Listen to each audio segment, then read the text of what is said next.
अस्सलाम वालेकुम जी, कैसे हैं आप लोग? उम्मीद है आप लोग खैरियत से होंगे। आज हम आपके साथ शेयर करने जा रहे हैं ओट्स सेवइयाँ। तो अपनी रेसिपी की तरफ चलने से पहले आपसे रिक्वेस्ट है कि अगर आपने हमारा चैनल अभी तक सब्सक्राइब नहीं किया तो सबसे पहले हमारे चैनल को सब्सक्राइब कीजिए और उसके बाद वीडियो को देखने के बाद लाइक और शेयर कर दीजिए। तो चलते हैं अपनी रेसिपी की तरफ। सेवइयाँ बनाने के लिए हमें तो यहाँ पर हमने सबसे पहले जो है वो ऑयल, थोड़ा सा ऑयल ले लिया और फ्लेम को ऑन कर दिया।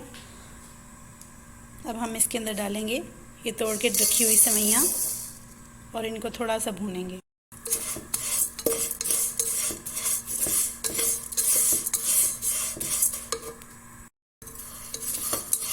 ये देखें हमारे पास ये इस तरह होगी, हल्की हल्की भून गई।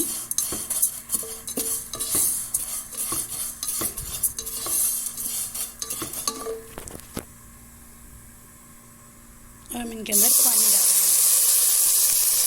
देंगे। हमने देखें ये 2 कप पानी डाल दिया। अब हम थोड़ा देर इसको पानी में गलाएंगे सेवइयों को, बिल्कुल थोड़ी सी देर गलने के बाद तकरीबन हम इसको तकरीबन 1 से 1.5 मिनट हमने पका लिया। अब हम इसके अंदर डालेंगे ओट्स का दलिया।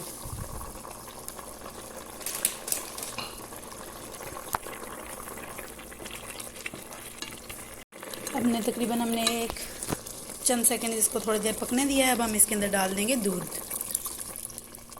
यहाँ पे हमने 3 से 4 बड़े कप दूध के हमने इसमें शामिल कर दिए। हमारे पास बॉयल होने लग गई हैं और अब हम इसके अंदर डालेंगे वाइट शुगर और इसे कुछ देर पकने के लिए छोड़ देंगे। 1 से 2 मिनट पकने के बाद अब हम इसके अंदर डाल देंगे 2 से 3 चम्मच ड्राई मिल्क पाउडर। देखें जी, हमने इसको थोड़ा गाढ़ा होने तक पका लिया है। आप अपनी मतलूबा शक्ल में इसको जितना आप चाहते हैं उतना गाढ़ा कर लें पकाते ही। और अब हमारी मतलूबा शक्ल में चूँकि ये आ चुका है और सेवइयाँ भी गल चुकी हैं और अब हम इसको डिश आउट करेंगे। हमारे पास मीठा तैयार है तो हम इसे डिश आउट करेंगे। तो ये देखें जी, हम इसे डिश आउट कर रहे हैं और ये बहुत ही मज़ेदार मीठा बनकर तैयार है। तो आप इसे ज़रूर ट्राई कीजिएगा और अपना एक्सपीरियंस हमारे साथ ज़रूर शेयर कीजिएगा। तो ये देखिए, हम इसके ऊपर किशमिश और कुछ बादाम की जो है वो गार्निशिंग कर देंगे। तो आज की रेसिपी अगर आपको पसंद आई है तो प्लीज़ हमारे चैनल को सब्सक्राइब करना और हमारी वीडियो को लाइक और शेयर करना मत भूलिएगा। मिलते हैं किसी अगली वीडियो में किसी अच्छे से कुकिंग एक्सपीरियंस के साथ, किसी अच्छे सी रेसिपी के साथ।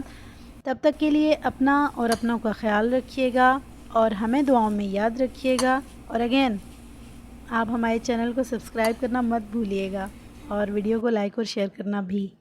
बहुत सारी दुआओं के साथ। अल्लाह हाफ़िज़।